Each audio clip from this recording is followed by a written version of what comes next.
Hey there, BookTube. Me again. Let me tell you a little story.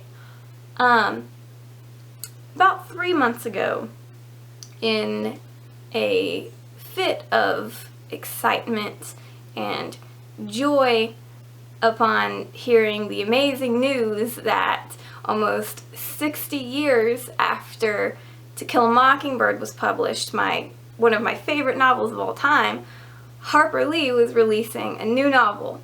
And so, in a fit of excitement, I pre-ordered said new novel, and I waited anxiously for nearly 3 months. Then the day arrives.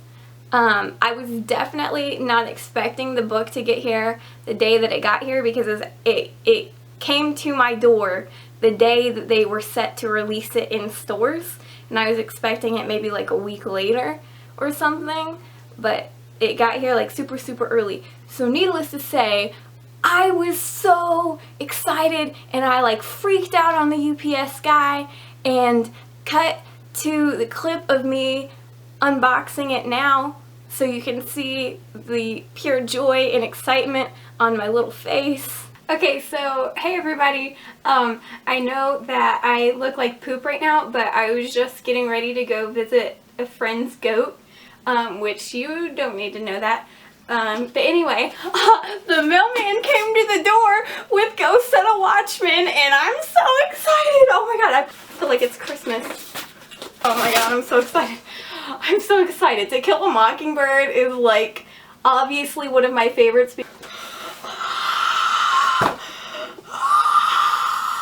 Oh my god. Oh my god. Oh my god. So, you can probably tell I had pretty high expectations. Arguably too high. I read the book pretty quickly, and it's taken me a while to kind of process my feelings over it, and I'm still not really processed. After reading this book, I can't help but feel that Harper Lee couldn't have possibly wanted it published in its current form, at least.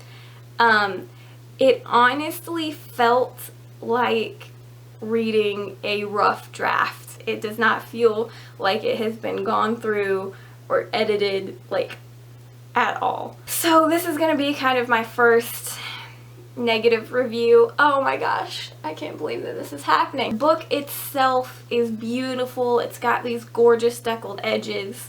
On the back there is a quote, and it reads, "Every man's an island, Jean Louise. Every man's a watchman in his conscience." I thought, oh man, Harper Lee, she's back. And as soon as you start reading the book, you immediately know that you're reading Harper Lee. Like, that much is clear. You can just tell the language is almost exactly the same as To Kill a Mockingbird, which isn't shocking because this is what To Kill a Mockingbird started out as.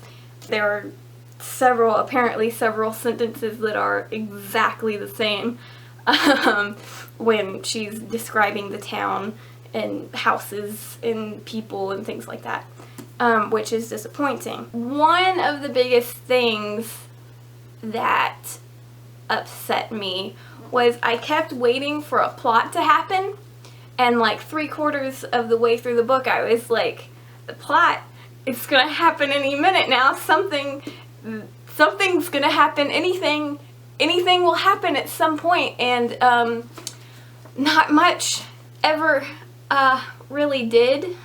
It starts out with Jean Louise in like older form now. She's an adult.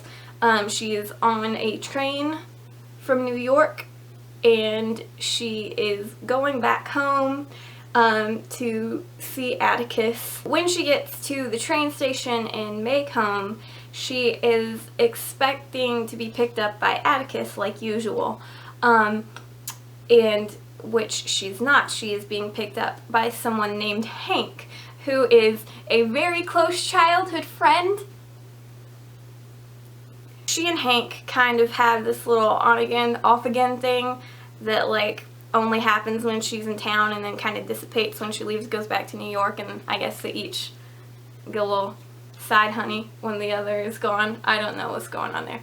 So we kind of meet Hank, and we kind of don't care for Hank that much immediately. Well, some people might like Hank. I don't know. I didn't really that much. I find him kind of bland, like everything else in this book. When Hank and Jean Louise get home, without being too spoilery, we find that neither Jim or Calpurnia are there any longer. And Hank is training, well, he is a lawyer, and he is kind of training with Atticus to sort of take over the law firm when Atticus is gone. So he's become kind of like Atticus's right-hand man, and Alexandra has now moved into the house and is taking care of Atticus, who's in his 70s now, and he's not really capable of taking care of himself some days. That night, Jean Louise and Hank go on a little date, and they go out to dinner, and then they go driving around, and then they end up swimming in a creek, and some people see them swimming and start spreading the rumor around that Jean Louise and Hank were swimming naked in the river, which how will the family ever survive this humiliation? And the next day is Sunday, which of course everyone's going to church. And so Aunt Alexandra stomps out the rumor pretty quickly that no, they were fully clothed. We are decent Macombians here. And that's when we meet Uncle Jack, who is also apparently a large force in Jean Louise's childhood. Uncle Jack is my favorite character from this book. He's a doctor who is also kind of like on the nutty side. He has a very like nutty English professor feel to him. He's constantly quoting old poets and Shakespeare and things of that nature. And yeah, I really liked Uncle Jack, but at the same time he kind of speaks only in riddles, which is also annoying. It seems like the entire book everyone's just speaking in a riddle. We find out also that Atticus is racist, which, excuse me? What now? It's very, I don't know what's happening here. I'm not really sure. Jean Louise finds Hank and Atticus in the city council, and they are sort of going along with this man who is talking about how black people are awful and shouldn't exist. And that like threw me for a loop. And it threw Jean Louise for a loop also. I mean, she's like throwing up and sort of like becoming delusional and reverting back to childhood, and that's when the book kind of gets acid trippy a little. I don't really know what's happening here. We get a lot of childhood flashbacks then of like, you know, Atticus being noble and Jem being cool, and also a little bit of Hank, and which, I mean, for the most part I enjoyed the flashbacks more than what was actually happening in the novel, because there was nothing actually happening. So we go the long way around and get to eventually Scout confronting her father about being racist. And he's kind of like, things have always been this way. What you talking about, Jean Louise? And she was like, F you, Atticus. And he's like, alright. She literally curses Atticus out and leaves out of the office in a huff, and goes home to pack and leave Macomb County forever. Uncle Jack kind of comes and talks some sense into her, I guess. which is really the only part of the novel that sort of makes sense a little bit. He's telling her how she glorified Atticus as a child and saw him more of a god than as a man, and sooner or later he was bound to disappoint her with something. And he's like, but he's your dad. He might be your racist dad, but he's still your dad. And she's like, yeah, you're right though. So she forgives Atticus, I guess, for being racist. And I don't know what happens with the Hank thing, really. I guess nothing, because Hank's racist also. And it just ends. Really? This review made no sense, just like the book. I was so excited.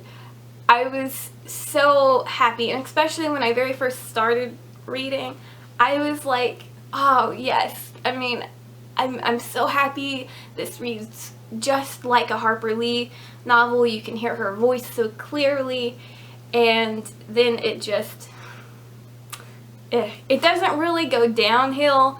It doesn't go uphill. It just kind of goes in a straight line to nowhere. So that was my unfortunate review of Go Set a Watchman by Harper Lee. I hope sincerely that some of you disagree with me about this book. Maybe you were able to find some different insight into it while you were reading it. Maybe, you know, you had a different reading experience with it. I don't know. If any of you have read it, please let me know your thoughts in the comments. I still am happy that I own this book, because it does feel like owning a piece of history. Just, you know, a boring one. Catch you later, BookTube.